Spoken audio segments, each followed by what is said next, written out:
ప్రభుత్వ ఆస్తుల ధ్వంసం కేసులో అరెస్టైన బిగ్ బాస్ 7 విన్నర్ పల్లవి ప్రశాంత్కు 14 రోజుల రిమాండ్ విధించినట్లు జూబ్లీహిల్స్ ఏసీపీ హరి ప్రసాద్ తెలిపారు. ప్రశాంత్ తమ్ముడు మహా వీరేశంకు కూడా 14 రోజుల పాటు రిమాండ్ విధించింది కోర్టు. డిసెంబర్ 20 రాత్రి ప్రశాంత్, వీరేశంలను అరెస్టు చేసిన పోలీసులు జూబ్లీహిల్స్ పీఎస్లో కాసేపు విచారించిన అనంతరం న్యాయమూర్తి ఎదుట హాజరుపరిచారు. జడ్జి రిమాండ్ విధించడంతో ప్రశాంత్, వీరేశంలను హైదరాబాద్లోని చంచల్గూడ జైలుకు పోలీసులు తరలించారు. త్వరలో కస్టడీలోకి తీసుకుని పోలీసులు విచారించనున్నారు.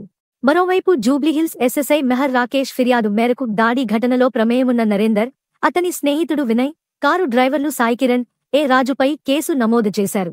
డిసెంబర్ 17న బిగ్ బాస్ సీజన్ 7 ఫైనల్స్ అనంతరం జూబ్లీహిల్స్ అన్నపూర్ణ స్టూడియో వద్దకు పల్లవి ప్రశాంత్, రన్నరప్ అమర్దీప్ అభిమానులు చేరుకోగా అందులోని కొంతమంది ఆకతాయిలు రాళ్లను తీసుకుని బిగ్ బాస్ సీజన్ 6లో పాల్గొన్న గీతూ రాయల్, ప్రస్తుత సీజన్ కంటెస్టెంట్ అశ్విని కార్లను, 6 ఆర్టీసీ బస్సులను ధ్వంసం చేశారు.